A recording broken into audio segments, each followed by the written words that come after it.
was very young when I had the idea of being a sister at all. I was 9 actually, and it was because my mother was reading the life of Saint Teresa of the Child Jesus, and she began to read a little bit to me every night, and I just fell in love with Therese. And I was going to be a Carmelite, there's no doubt about that.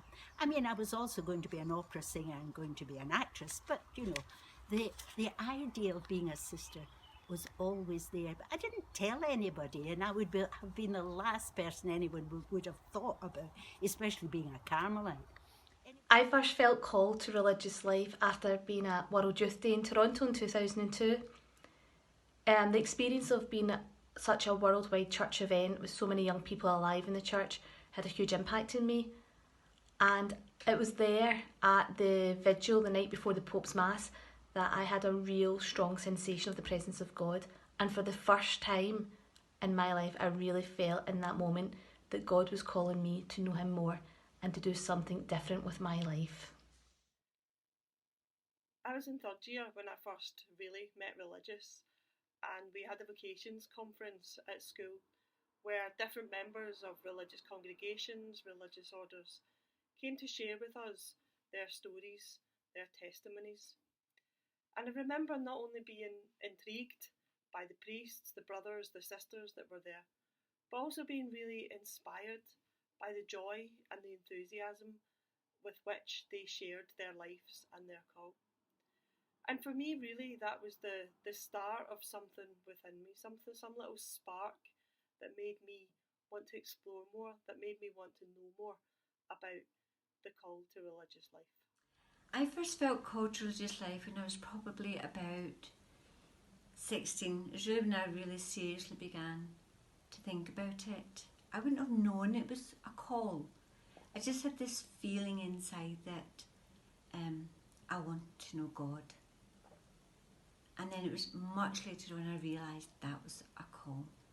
So I was about 16 and it took me by surprise.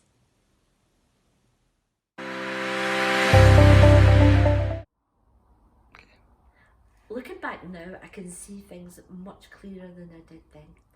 When I was 10, the Silesian Sisters came to my parish of St Fergus, and very quickly they were at the heart of our local community and the parish community.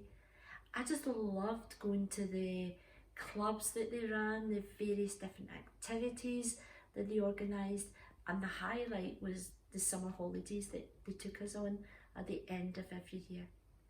They were so different from the other sisters that I had met and had been taught by. What I loved was their real sense of fun, their balance of fun and prayer, and also the fact that they seemed to take care of each other. There was a real family spirit. The circumstances which led me even to meet a Salesian sister were so out of what I was expecting or thinking, and then other things that happened, I couldn't pretend that I wasn't being asked to follow, be a Salesian sister.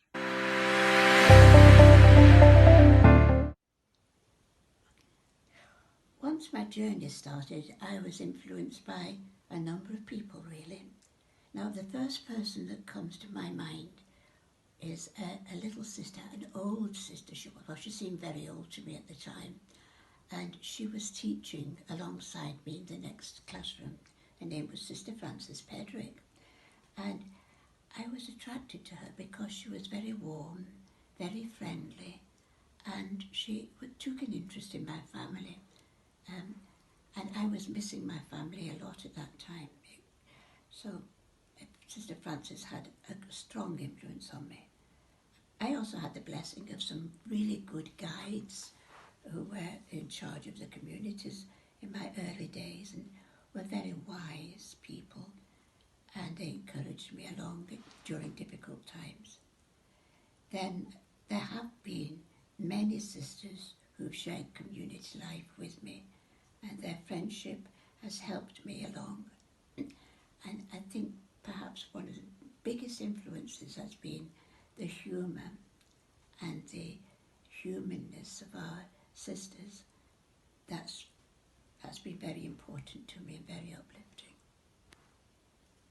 My family upbringing was certainly a good foundation for my religious life, because we were a big family, mum and dad, 4 sisters and 3 brothers, and lots of cousins.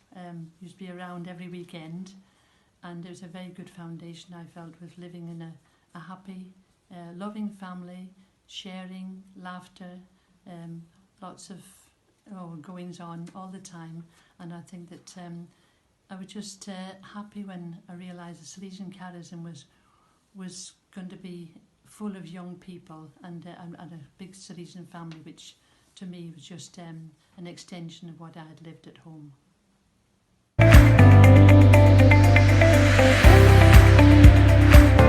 To be in love with the Lord, it was really to be happy to enjoy, the greatest gift that God has given me was the Silesian vocation, and the opportunity I had all through my religious life to be involved with children, especially in care home, in Hastings, and to really to be able to, I felt really fulfilled and happy to be with to help the children to be happy, because some of them were not happy.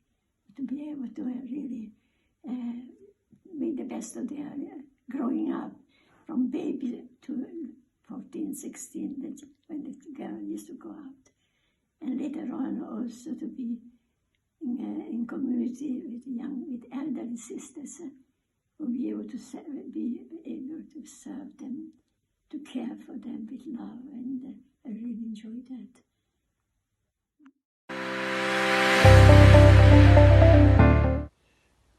All life is challenging, living with a lot of women that you hadn't chosen to live with, and yet they're just so wonderful that they set you an example. Life itself is challenging, but if you don't pick up the challenge, you don't get anywhere. And the more challenges you get, the more you cope with them, the happier you can be. What I am feeling challenging at this moment in time in my life is to keep up to date with the pace of the young people's life today.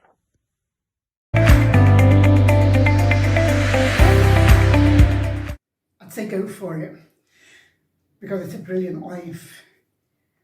But those initial first steps are the most difficult. You really need to find someone that you can talk to, because you need to hear yourself say out loud, I think I might have a vocation, so what do I do? Well, I think the first thing for me is that I would say try to remain open to that call and try to find time to listen to what it's asking. Give time to listen to what God is calling you to. I think another thing for me is to pray. If that call is there, it needs to grow and it needs nurturing. And the way to do that is through prayer.